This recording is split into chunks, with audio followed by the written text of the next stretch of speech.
This lecture will talk about general anxiety disorder, phobias, OCD, and other anxiety disorders, some of which are general anxiety disorder, panic disorder, phobias, anxiety due to medical disorders and substance use, obsessive-compulsive disorders, other anxiety-related diagnoses.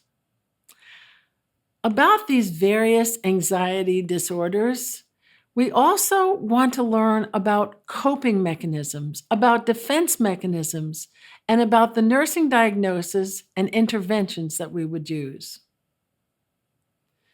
It's always important to understand that anxiety itself is a normal response to fear and stress. And when we have low levels of anxiety, they are very adaptive. They can motivate us so that we have increased productivity. Sometimes a level of anxiety is required for survival. The nursing theory and anxiety comes from Peplau, who identified 4 levels of anxiety. She said there is mild anxiety, there is moderate anxiety, there is severe anxiety, and then there is panic.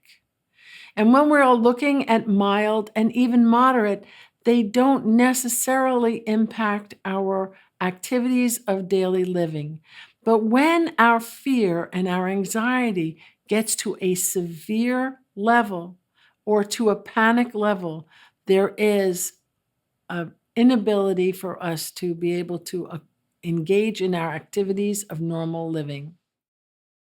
So, when a person experiences anxiety, we activate our coping skills. Some of these coping skills are like daydreaming or maybe nail biting, so it helps you to feel a little bit better. Other people, when they are trying to use behavioral adaptation coping, they might be eating more. Perhaps they're drinking alcohol or using a substance to reduce that anxiety. You might find that laughing at the anxiety and the moment helps, whereas other people might find that they use crying to cope.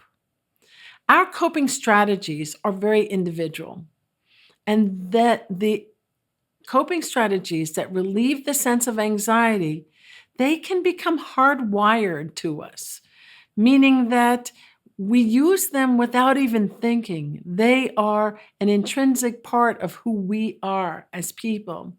And this is the way we might have to move through moments of anxiety, especially when our anxiety starts at an early age. When we find that we can do something and that relieves our anxiety, and we repeat it each time that anxiety comes up, that's when it becomes what we call hardwired. What are some defense mechanisms? Now, coping and defense mechanisms are very different. Coping is what we engage in to try and buffer the time of anxiety, to get us through that anxiety, to lessen that sense of fear.